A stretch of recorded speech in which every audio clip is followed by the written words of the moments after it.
Bom dia a todos, sejam bem-vindos a mais uma aula de História. No tema da aula de hoje, nós iremos falar sobre as fases da Revolução Francesa. Vamos lá? Bom, gente, na última aula nós vimos que o terceiro estado, a Assembleia Nacional Constituinte, se dividiu aí em dois grupos, o grupo dos girondinos e o grupo dos jacobinos.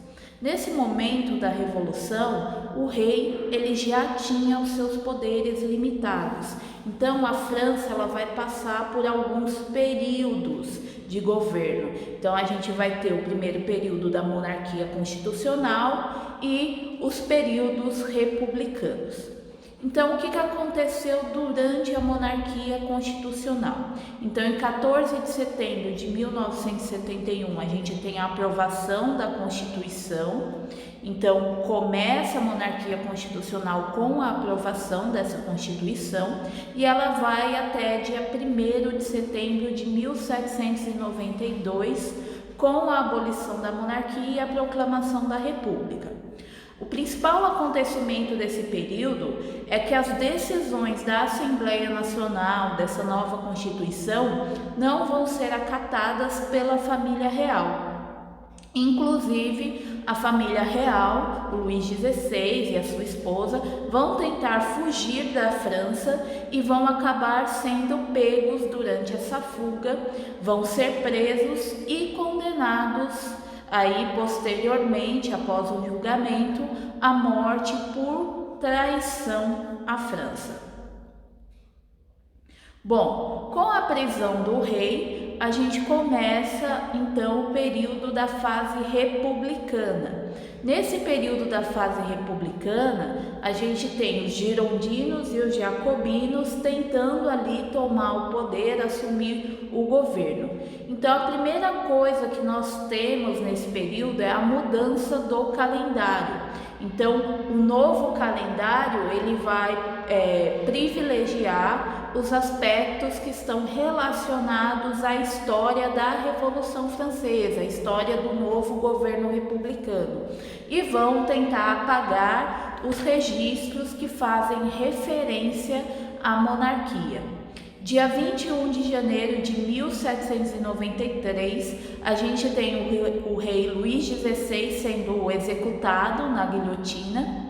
Nesse momento, a gente tem também a França enfrentando inimigos externos, porque alguns países que eram absolutistas, eles começam a ficar com medo que o exemplo da Revolução Francesa se estenda ao seu território e eles decidem então atacar a França para que a França volte a ser uma monarquia. E é nesse momento que você tem aí a França combatendo inimigos externos e temos alguns generais ganhando destaque nesse momento no campo militar. Bom, basicamente esse primeiro período da República, o poder ela estava nas mãos dos girondinos, que eram aí a alta burguesia. Os girondinos eles tentavam de todas as formas evitar a participação popular. Isso vai gerar uma série de protestos, uma série de revoltas feitas pelos sans-culottes e também pelos jacobinos.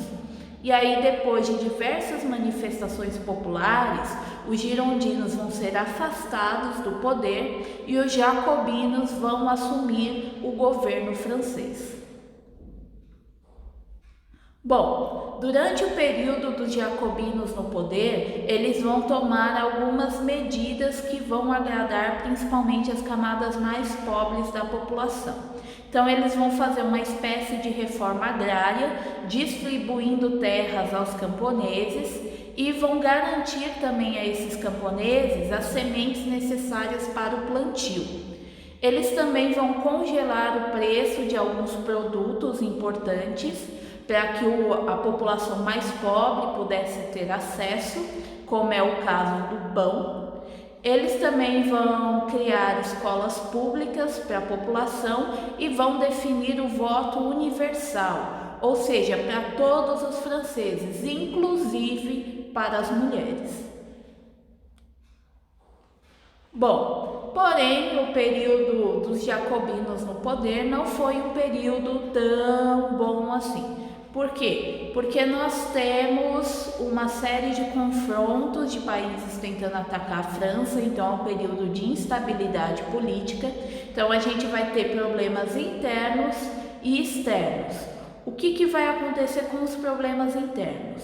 Robespierre, que é esse carinha que aparece na imagem para vocês, o Robespierre, ele ao longo do governo, ele começa a se afastar um pouco dos sans-culottes e se aproximar um pouco mais da burguesia.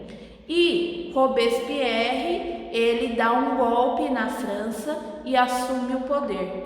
Quando Robespierre ele assume o poder através de um golpe, ele começa a perseguir todos aqueles que criticassem o seu regime. Perseguição não somente dos girondinos, mas também de alguns jacobinos que achavam exageradas as atitudes do Robespierre. Então foi um período que ficou conhecido como época do terror. Por quê? Porque basicamente a guilhotina funcionava a todo momento com a execução daqueles que eram contrários ao governo do Robespierre.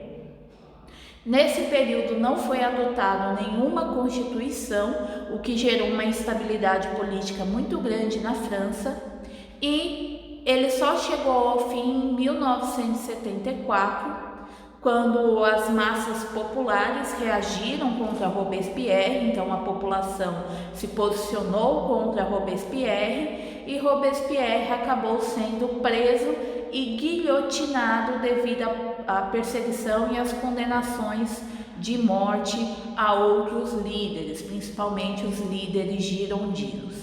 Então, com a morte de Robespierre, a gente tem o fim da época do terror, que foi o período que os jacobinos governaram.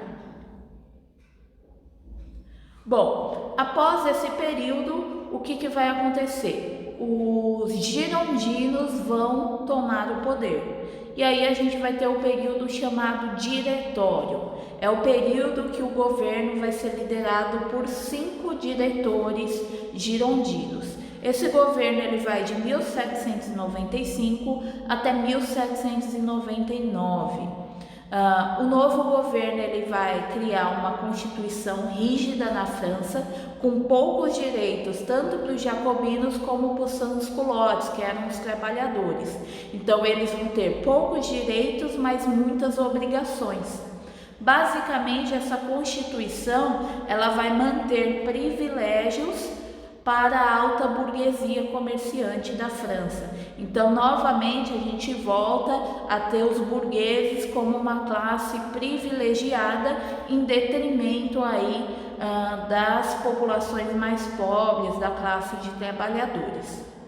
Porém, a classe de trabalhadores, não contente com a situação do governo, vai começar também a se manifestar e se posicionar contra essa nova Constituição. E aí nós vamos ter algumas conspirações. A primeira conspiração é a conspiração dos iguais.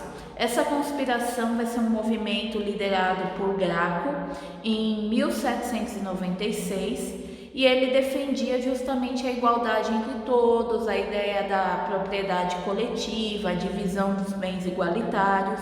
Só que esse movimento ele foi derrotado e os seus líderes, inclusive o Graco, foi condenado à morte.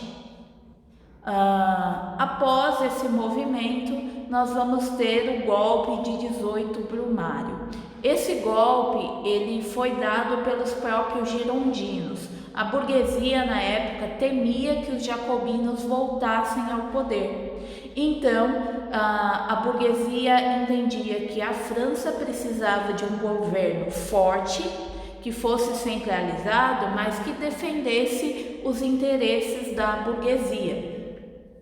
Então, a burguesia instaurou um regime chamado consulado. Basicamente, eles escolheram 3 membros que exerceriam o poder executivo. Os membros escolhidos foram Roger Ducos, Emmanuel Sieyès e Napoleão Bonaparte. Sendo que Napoleão Bonaparte ele era o primeiro cônsul. Por quê? Napoleão ele era visto como um herói pela população francesa, porque ele estava combatendo e vencendo os inimigos externos que estavam tentando invadir a França. E aí então Napoleão, por ter essa ação de herói perante a população, ele era muito bem visto pela população e ele pertencia a uma classe um pouco mais alta, então ele defenderia tecnicamente os interesses da burguesia. Ele seria aceito pelo povo e defenderia os interesses da burguesia. Então, basicamente, Napoleão ele foi colocado como o primeiro cônsul para tentar dar uma estabilidade ao governo francês. Bom, gente, em 1802 foi feita uma emenda constitucional que fez com que o cargo de cônsul passasse a ser vitalício. E isso foi uma mudança decisiva, tá bom, gente? Porque o cargo de cônsul sendo vitalício, Napoleão ele poderia permanecer no poder. E aí o que vai ocorrer? Vão ser feitos um plebiscito com a população e Napoleão vai ser coroado imperador da França. Plebiscito, gente, é uma consulta rápida à população, no qual a população vota sim ou não, tá bom? E a população elegeu, então, votou sim para que Napoleão continuasse ao poder. Napoleão, então, ele foi coroado imperador da França pelo Papa Pio VII. E essa coroação pôs fim a esse período tumultuoso do governo francês e a gente entra então no período da chamada Era de Napoleão. Bom, gente, esse período da Era de Napoleão nós vamos ver um pouquinho na próxima aula. Espero que tenham gostado. Até a próxima.